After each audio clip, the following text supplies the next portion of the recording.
అని అనుకున్నాం. కానీ కొంతమంది ఆడలేక మధ్యలో ఓడినట్టు గెలవడం చేతగాక పొద్దున్నే ఉద్దర మాటలు మాట్లాడేటువంటి కొంతమంది నాయకులు మీడియా ముందుకు వచ్చి మెదకులో రఘునందన్ రావు గెలిచిండంటే దానికి ఎవడో ఎల్లిగాడు మల్లిగాడు సపోర్ట్ చేసిండని చేతగానే పెద్ద మనిషి పొద్దుగానే ఉపన్యాసం ఇచ్చిండని ఒక మిత్రుడు ఫోన్ చేసి రగన్న యాడున్న అర్జెంటుగా హైదరాబాద్ మీడియా ఆఫీస్కి పోమని చెప్పిండు. ఆ ఉద్దర మాటలు మాట్లాడిన పెద్ద మనిషి ఎవరంటే సొంత జిల్లాలో 1000 ఓట్లు లేనటువంటి ఒక శాసన మండలి సభ్యుని గెలిపించుకోవడం చేతగాని ఓ పెద్ద మనిషి నాకు శుద్ధులు చెప్తా ఉన్నాడు. అదే పెద్ద మనిషి ఢిల్లీకి వెళ్ళి ఇదే హరీష్ రావు అనేటువంటి కలిసి బిజినెస్ క్లాస్లో ట్రావెల్ చేసిర్రు. ఇద్దరు పొట్టోడు పొడుగోడు అనేటువంటి ఇద్దరు దొంగలు కలిసి నా మీద మెదక్లో కుట్ర చేసిర్రు. చేతగాక కాంగ్రెస్ బీఆర్ఎస్ రెండు కలిసి నా మీద ఏదో నౌటంకేశాలు వేస్తాయని చెప్పి నేను చెప్తే మేము ఆ విమానంలో రాలేదని చెప్పలే, మేము కలిసి మాట్లాడుకోలేదని చెప్పలేదు, మేము కలిసి ప్రయాణం చేయలేదని చెప్పలేదు. ఇద్దరు దొంగలు, ఆ ఇద్దరు దొంగలలో ఒక దొంగ వచ్చి పొద్దుగాల ఇక్కడ మాట్లాడుతూ ఉన్నాడు. నేను దొంగ అనే పదం చాలా స్పష్టంగా మాట్లాడుతూ ఉన్నా, ఎందుకంటే నన్ను ఏమనంతసేపు నేను ఎవరిని ఏమన్నా. నేను తెలంగాణ పల్లెటూర్లలో ఒక సామెత చెప్తారు, మీ ఇంటికి మా ఇల్లు ఎంత దూరం అయితే మా ఇంటికి మీ ఇల్లు కూడా అంతే దూరం అవుతుందని. మొత్తం ప్రపంచం అంతా చూసేటప్పుడు పట్టపగలు నోట్ల కట్టలతోటి దొరికినటువంటి దొంగ రేవంత్ రెడ్డి అని సమాజం, టీవీలు, పేపర్లు, ఛానళ్ళు 10 ఏళ్ళు ఘోషించినాయి. మరి ఆయన కేసు ఎందుకు ట్రయల్ కాలేదు? ఎందుకు శిక్ష వేయించలేదు? ఎవరితో ములాఖత్ అయ్యిండు రేవంత్ రెడ్డి? హరీష్ రావుతోట, కవితతోట, చంద్రశేఖరరావుతోట ఆయన ములాఖత్. నేను అడిగిన మిమ్మల్ని సూటిగా ఇద్దరిని, ఫలానా ఎయిర్ ఇండియా విమానంలో 19వ తారీఖు రోజు రాత్రి మీరిద్దరు బిజినెస్ క్లాస్లో 2 గంటలు ఏకాంతంగా జరిపిన చర్చలు ఏంటంటే చెప్పడం చేతగాలే. ఏమన్నాడు ఆయన? రఘునందన్ రావును గెలిపించేందుకు సిద్దిపేటలో హరీష్ రావు అనేటోడు బీఆర్ఎస్ పార్టీ ఓట్లని బీజేపీ పార్టీకి వేయించిండు అని మాట్లాడిండు. నేను అడుగుతున్నా, నాకు సంస్కారం ఉంది, నాకు చదువు చెప్పిన సార్లు కొంచెం మంచి చదువు చెప్పారు. నేను లాస్ట్ టైం కూడా రేవంత్ రెడ్డి మెదక్కి వచ్చి నా గురించి మాట్లాడినప్పుడు చెప్పిన, రేవంత్ రెడ్డి నేను నీకంటే 2 ఆకులు ఎక్కువ చదువుకొని వచ్చిన, తెలుగు, హిందీ, సంస్కృతం, మలయాళం, కన్నడలో కూడా నీకంటే మంచిగా మాట్లాడగలుగుతా అని చెప్పిన.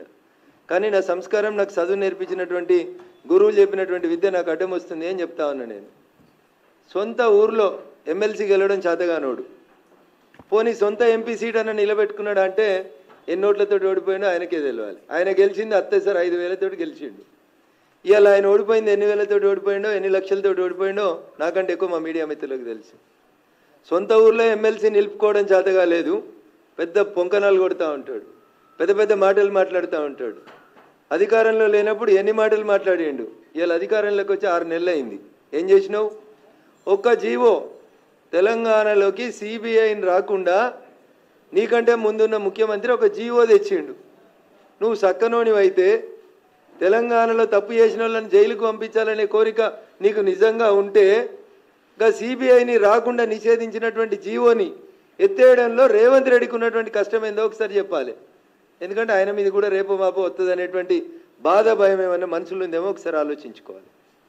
నిజంగా 2013 మేలో బయటకు వచ్చిన తర్వాత టీఆర్ఎస్ పార్టీ నాయకత్వం మీద, చంద్రశేఖరరావు మీద, హరీష్ రావు మీద రఘునందన్ గత 10-12 ఏళ్ల నుంచి రాజీ లేని పోరాటం చేస్తుండనేది మా మెదక్ జిల్లాలో చిన్న పోరాన్ని అడిగినా కానీ చెప్తారు. రఘునందన్ రావుకి కాంప్రమైజ్ పాలిటిక్స్ తెలివై, రఘునందన్ రావు కాలుమొక్కుడు తెలియదు. రఘునందన్ రావుకి తెలిసింది ముక్కుసూటిగా మాట్లాడే తెలుసు. చంద్రశేఖరరావు అయినా గట్లే మాట్లాడతాడు రఘునందన్ రావు, రేవంత్ రెడ్డి అయినా గట్లే మాట్లాడతాడు. 10 ఏళ్ళు జయ జయ హే తెలంగాణ జననీ జయకేతనం అనే పాటను గుర్తించే సూరత్ లేదని చంద్రశేఖరరావుని నిండు అసెంబ్లీలో నిలదీసిన ఒకే ఒక ఎమ్మెల్యే ఎవడంటే అది రఘునందన్ రావు తప్పితే ఇంకొకరు కాదు. ఇలా దానికి సినిమా బాణీలు, సినిమా వేషాలు, సినిమా రంగులు అద్ది ఈయనేదో క్రెడిట్ కొట్టుకునే నాటకాలు చేసాడు. మాకు రాదు రేవంత్ రెడ్డి గారు.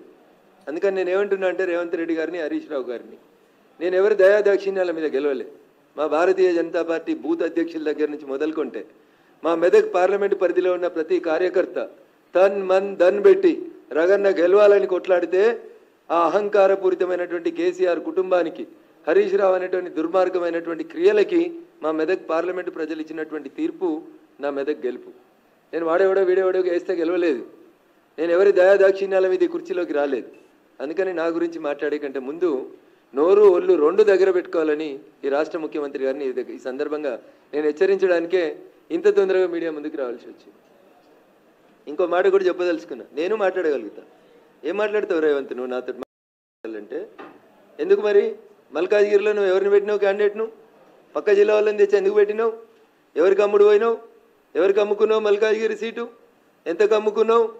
నువ్వు గెలిచిన సిట్టింగ్ సీట్ ఓడిపోతే మాట్లాడే తెలివి లేనివి మెదక్ గురించి ఎందుకు నువ్వు మాట్లాడుతూ ఉన్నావు? ఏదో బీసీ బిడ్డనట, ఎప్పుడు యాదికి వచ్చిర్రు బీసీ బిడ్డలు? ఆ బీసీ బిడ్డ నీ మహబూబ్ నగర్లో ఒక్కడు గెలిచిండు కదా, మరి ఆ బీసీ బిడ్డకి ఎందుకు మంత్రి పదవి ఇవ్వలేదు? ఆ కులం మీద అంత ప్రేమ ఉంటే, బీసీల మీద అంత ప్రేమ ఉంటే క్యాబినెట్లో సగం ఎందుకు ఇవ్వలే? ఏదో బీసీ కులగణన చేస్తాం కాంగ్రెస్ చెయ్యి, 6 నెలల నుంచి ఎవడొద్దన్నాడు? సర్పంచ్ ఎలక్షన్లలో కూడా ఇదే రిజల్ట్ వస్తుంది. ఆడలేక మధ్యలో ఓడిందని గెలవడం చేతగాక సొంత ఊర్లో గెలవనున్నాడు, పక్కన ఉన్నవానికి శుద్ధులు చెప్తాడు. సొంత ఎంపీ ఓడిపోతివి, సొంత ఊర్లో ఎమ్మెల్సీ ఓడిపోతివి, ఆఖరికి నీ పాలమూరులో నాకు అనరాదా అన్న? వంశీచంద్ అంటే నీకు పడదు, వంశీచంద్కి ఢిల్లీలో పరపతి ఉంది కాబట్టి వంశీచంద్ను ఓడగొట్టేందుకు నువ్వు ఒక పక్క పార్టీకి మద్దతు ఇచ్చినావని నాకు అనరాదా అన్న? నేను మస్తుగా అనగలుగుతా, మంచి మంచి మాటలు అనగలుగుతా, తలకాయ ఆడబెట్టుకోవాలని కూడా అర్థం కాని మాటలు అనగలుగుతా. కానీ నేను అంటలేను, ఎందుకంటే మా అమ్మ నాన్న నాకు సంస్కారం నేర్పించారు కాబట్టి.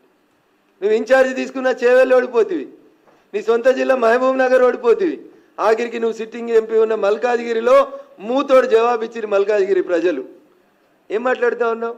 నాకు హరీష్ రావు సపోర్ట్ చేసినది నీకు చేతనైతే భుజంగరావు అనేటువంటి ఏసీపీ చెప్పిన స్టేట్మెంట్ మీద ఎందుకు హరీష్ రావు అనేటువంటి అరెస్ట్ చేస్తలేవో చెప్పు.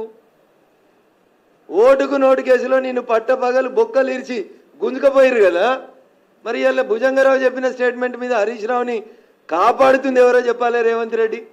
ఎందుకు అరెస్ట్ చేస్తలేవు హరీష్ రావుని? కాళేశ్వరంలో కుంభకోణం అయింది, ఎవరు? నీళ్ళ మంత్రి హరీష్ రావు కాదా? ఎవరు హరీష్ రావు తోటి ములాఖత్ అయింది? నువ్వా నేనా? ఫ్లైట్లో కలిసి బిజినెస్ క్లాస్లో ముచ్చట్లు పెట్టుకుంటా పోయింది నువ్వు హరీష్ రావా నేను హరీష్ రావా? కులం ఒకటి ఉందని నోటుకొచ్చినట్టు మాట్లాడతావా? వెంకట్రామరెడ్డి నీ నెంబర్ 2 నీ కుర్చీ ఎత్తుకపోతా అని చూస్తున్నా పొంగిలేటి శ్రీనివాసరెడ్డికి సటకుడు కాదా? సటకుడో వియ్యంకుడో కాదా? నీకేమన్నా చేతనైతే ముందు నీ అడ్మినిస్ట్రేషన్ చూసుకో.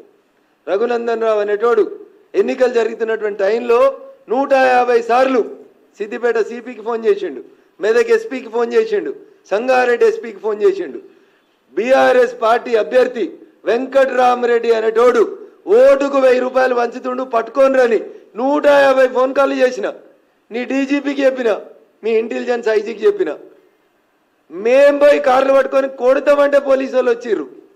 ఓటుకు 1000 రూపాయలు వంచితే ఆపడం చేత కానీ నువ్వు, నీకు అడ్మినిస్ట్రేషన్ తెలుసు, నీకు పోలీసు కంట్రోల్ ఉన్నాడు, నీకు ఏమొస్తుందని రేవంత్ రెడ్డి ఏం తెలుసు? నీకు ఏం తెలుసు అంటున్నా?